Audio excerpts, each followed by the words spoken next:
ఓం శ్రీమాత్రే నమః. ఛానల్లోకి స్వాగతం అండి.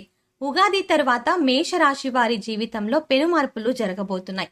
సాక్షాత్తు కుబేరుడే అవాక్కయ్యే విధంగా అదృష్టం మిమ్మల్ని వరించనుంది. మీ యొక్క శత్రువుల మెడలు వంచే సమయం రాబోతోంది. ఈ రాశి వారికి విద్య, ఉద్యోగ, వ్యాపార, ఆర్థిక అలాగే ఆరోగ్య రంగాలలో ఎన్నో అద్భుతాలు జరగబోతున్నాయి. నక్కతోక తొక్కినట్టే వీరిని అదృష్టం వరించనుంది. సంపూర్ణ లక్ష్మీ కుబేర యోగం సిద్ధించనుంది. అయితే ఈ ఉగాది తర్వాత ఈ రాశి వారి జీవితంలో జరగబోయే ఆ పెను మార్పులు ఏమిటి? ఈ సమయంలో మరిన్ని సత్ఫలితాలను పొందడం కోసం ఈ రాశి వారు చెయ్యవలసిన దేవతారాధనతో పాటుగా ఎటువంటి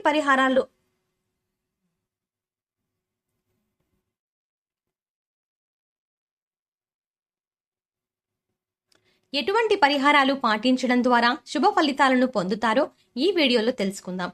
అంతకంటే ముందు మీరు ఇంకా మన ఛానల్ని సబ్స్క్రైబ్ చేసుకోకపోయినట్లయితే వెంటనే సబ్స్క్రైబ్ చేసుకుని ఆల్ సెలెక్ట్ చేసుకోండి. మేము ఇలాంటి వీడియోస్ అప్లోడ్ చేసిన వెంటనే మీకు నోటిఫికేషన్ అందుతుంది. ఈ నూతన సంవత్సరంలో మేషరాశి వారి ఆదాయం 8, వ్యయం 14, రాజపూజ్యం 4, అవమానం 3గా ఉన్నాయి. ఆర్థిక పరంగా ఈ సంవత్సరం ఈ రాశి వారికి సానుకూల ఫలితాలను ఇస్తుంది. ఈ సమయంలో ఆర్థికంగా సామాన్యంగా ఉంటుంది. ముఖ్యంగా కుటుంబ అవసరాల నిమిత్తం ఎక్కువ డబ్బుని ఖర్చు చేయాల్సి వస్తుంది. అలాగే మీ సంతానం విషయంలో, తల్లిదండ్రుల విషయంలో కూడా మీరు ఈ సంవత్సరం ఎక్కువగా డబ్బుని ఖర్చు చేస్తారు. అయితే సంవత్సరం అంతా శని గోచారం అనుకూలంగా ఉంటుంది కాబట్టి ఖర్చులకు తగిన ఆదాయం ఉంటుంది. వృత్తిలో అభివృద్ధి కారణంగా మరియు స్థిరాస్తుల కారణంగా ఈ సంవత్సరం మీ ఆదాయం పెరుగుతుంది. ఈ సంవత్సరం ప్రథమార్థంలో పెట్టుబడుల విషయంలో జాగ్రత్తగా ఉండడం మంచిది. ఒకవేళ తప్పనిసరిగా పెట్టుబడి పెట్టాల్సి రావడం జరిగితే అనుభవజ్ఞుల లేదా మిత్రుల సలహా తీసుకుని పెట్టుబడి పెట్టడం మంచిది. మే నుండి మీ ఆర్థిక స్థితి మెరుగుపడుతుంది. ఆదాయం పెరగడమే కాకుండా గతంలో పెట్టిన పెట్టుబడుల నుంచి కూడా మంచి లాభాలు వస్తాయి. మీ పూర్వీకుల నుంచి వచ్చే వారసత్వపు ఆస్తులు కానీ, వివాదాల కారణంగా మీకు రాకుండా ఆగిపోయిన స్థిర చరాస్తులు కానీ ఈ సమయంలో మీకు అందుతాయి. ముఖ్యంగా మీ వృత్తి, వ్యాపారాల కారణంగా ఈ సంవత్సరం మీ ఆర్థిక స్థితి మెరుగుపడుతుంది. గతంలో చేసిన అప్పులు కానీ, తీసుకున్న లోన్లు కానీ తిరిగి చెల్లించగలుగుతారు. ద్వితీయార్థంలో మీరు చేసే పనులు మీకు డబ్బునే కాకుండా కీర్తి ప్రతిష్టలు కూడా ఇస్తాయి. వ్యాపార పరంగా ఈ సంవత్సరం మీకు మధ్యమ ఫలితాలను ఇస్తుంది. ఈ సంవత్సరం అంతా మీరు చేపట్టిన పనుల్లో ఆటంకాలు కల్పించడానికి మరియు మీ గురించి, మీ వ్యాపారం గురించి చెడుగా ప్రచారం చేయడానికి కొంతమంది ప్రయత్నిస్తారు. మీ పక్కనే ఉండి మీ గురించి చెడుగా ప్రచారం చేసే ఇలాంటి వారి విషయంలో జాగ్రత్తగా ఉండడం మంచిది. కానీ మీ నిజాయితీ, మీ తెలివి కారణంగా మీకు చెడు చేయాలని ప్రయత్నించే వారి ప్రయత్నాలను మీరు అడ్డుకోగలుగుతారు. అయినా కూడా మీరు ఎవరిని గుడ్డిగా నమ్మకుండా పనిచేయడం మంచిది. సంవత్సర ద్వితీయార్థం వచ్చేసరికి వ్యాపారంలో అభివృద్ధి సాధ్యమవుతుంది. అయితే ఈ సమయంలో వ్యాపారంలో లాభాలు వస్తున్నాయని నిర్లక్ష్యంగా వ్యవహరించకండి. ఎందుకంటే మీరు ప్రతి విషయంలో కూడా జాగ్రత్త వహించాల్సి ఉంటుంది. ఒకవేళ నిర్లక్ష్యం లేదా బద్ధకం చేస్తే మీరు నష్టపోయేలా చేస్తుంది. ఎందుకంటే ఈ సంవత్సరం పూర్తయ్యాక మీకు ఎలాంటి శని ప్రారంభం అవుతుంది అంటే ఏలినాటి శని ప్రారంభమవుతుంది. కాబట్టి మీరు పనికి ప్రాధాన్యత ఇవ్వడం అలవాటు చేసుకోండి. ఉద్యోగపరంగా ఈ సంవత్సరం మీకు సానుకూల ఫలితాలను ఇస్తుంది. ఏప్రిల్ తర్వాత నుంచి చాలా మంచి ఫలితాలు పొందుతారు. ఈ సమయంలో ఉద్యోగంలో మార్పులు జరిగే అవకాశం ఉంటుంది. అంతేకాకుండా విదేశాలకు కూడా వెళ్లడం జరుగుతుంది. మే నెల వచ్చేసరికి ఈ రాశి వారికి పదోన్నతి లభించడం, అంతేకాకుండా మీరు అనుకున్న లక్ష్యాలను సాధించగలుగుతారు. ఉత్సాహంగా పదోన్నతి కారణంగా వచ్చిన బాధ్యతలను కూడా నిర్వహిస్తారు. ఈ సమయంలో మీ పై అధికారుల మద్దతు కూడా మీకు ఉంటుంది. అంతేకాకుండా మీ మాటకు విలువ పెరగడం, మీ కార్యక్రమంలో మీ గౌరవ మర్యాదలు పెరగడం జరుగుతుంది. కొన్నిసార్లు మీరు చేపట్టిన బాధ్యతలను బద్ధకం కారణంగా కానీ, నిర్లక్ష్యం వల్ల కానీ పూర్తి చేయలేకపోతారు. దాని కారణంగా మీ పై అధికారుల కోపానికి గురయ్యే అవకాశం ఉంటుంది. అయితే మీ తప్పులను తొందరగానే తెలుసుకుని సరిదిద్దుకుంటారు. కాబట్టి ఈ సమస్య మీ వృత్తిపై ఎటువంటి ప్రభావాన్ని చూపదు. ఈ సమస్యలో మీరు సాధిస్తున్న విజయాల కారణంగా మీ సహా ఉద్యోగులు కానీ, ఇతరులు కానీ మీపై ఈర్ష్య కారణంగా మీ గురించి తప్పుడు ప్రచారాలు చేయడం కానీ, లేదా మీ ఉద్యోగానికి హాని కలిగేలా ప్రవర్తించడం కానీ చేస్తారు. దీని కారణంగా అప్పుడప్పుడు మీరు మానసిక ప్రశాంతతని కోల్పోయే అవకాశం ఉంటుంది. ముఖ్యంగా ఈ సంవత్సర ప్రథమార్థంలో ఈ సమస్య ఎక్కువగా ఉండే అవకాశం ఉంటుంది. ద్వితీయార్థంలో మీకు చెడు చేయాలని ప్రయత్నించే వారి ప్రయత్నాలను మీరు విజయవంతంగా అడ్డుకోగలుగుతారు. అంతేకాకుండా ఈ సమస్య కారణంగా మీ నిజాయితీ కానీ, వృత్తి పట్ల నిబద్ధత కానీ మీ కార్యాలయంలో మీ పై అధికారులకు తెలుస్తుంది. 2025లో మీకు ఏలినాటి శని ప్రారంభం కాబోతోంది. కాబట్టి మీరు ఈ పని విషయంలో, ప్రవర్తన విషయంలో జాగ్రత్తగా ఉండకపోతే అది మీకు ఏలినాటి శని సమయంలో మరింతగా చెడు చేసే అవకాశం ఉంటుంది. విద్యాపరంగా ఈ సంవత్సరం ఈ రాశి వారికి మధ్యమ ఫలితాలను ఇస్తుంది.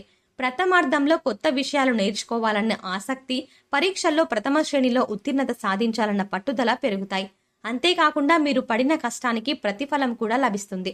విదేశాల్లో విద్యాభ్యాసం పూర్తి చేయాలనుకునే వారికి కూడా ఈ సమయం అనుకూలంగా ఉంటుంది. ఏప్రిల్ మాసం వచ్చేసరికి ఈ రాశి వారు చదువు పట్ల, ఫలితాల పట్ల అహంకారానికి లోనై బద్ధకాన్ని, నిర్లక్ష్యాన్ని అలవర్చుకునే అవకాశం ఉంటుంది. అలా చేసేవారు వీటి ప్రభావం కారణంగా అనుకున్న ఫలితాన్ని సాధించలేకపోతారు. ఈ సంవత్సరం ముఖ్యంగా ఈ రాశి విద్యార్థులు గుర్తుపెట్టుకోవాల్సింది బద్ధకాన్ని, అహంకారాన్ని విడిచిపెట్టడం, ఇతరుల ప్రలోభాలకు లొంగకుండా తమ శ్రమను మాత్రమే నమ్మి ముందుకు సాగడం. ముఖ్యంగా పరీక్షల విషయంలో మీరు తప్పుదోవలో పోయేలా మిమ్మల్ని ఇతరులు ప్రలోభపెట్టే అవకాశం ఉంటుంది. ఈ ప్రలోభాలను నమ్మినట్లయితే మీ శ్రమ వ్యర్థం అవ్వడమే కాకుండా మీరు అపకీర్తిని కూడా మూట కట్టుకునే అవకాశం ఉంటుంది. వీలైనంత వరకు మీ శ్రమకు, మీ ప్రతిభకు ప్రాధాన్యత ఇవ్వండి. అంతే తప్ప ఇటువంటి సులభ మార్గాల విషయంలో కూడా ఇతరుల మాటలు నమ్మి మోసపోకండి. ఆరోగ్యపరంగా ఈ సంవత్సరం ఈ రాశి వారికి సానుకూల ఫలితాలను ఇస్తుంది. కాలేయము మరియు వెన్నెముకకు సంబంధించి ఆరోగ్య సమస్యలు ఈ సంవత్సర ఆరంభంలో కొంతకాలం మిమ్మల్ని ఇబ్బందికి గురిచేస్తాయి. ఎముకలు మరియు జననేంద్రియ సంబంధ ఆరోగ్య సమస్యలతో కొంతకాలం ఇబ్బంది పడే అవకాశం ఉంటుంది. అయితే ఆరోగ్య సమస్యలు వచ్చినప్పటికీ వాటి నుంచి తొందరగానే బయటపడగలరు. ఈ సంవత్సరం శారీరక సమస్యల కంటే మానసిక సమస్యల విషయంలో జాగ్రత్త అవసరం.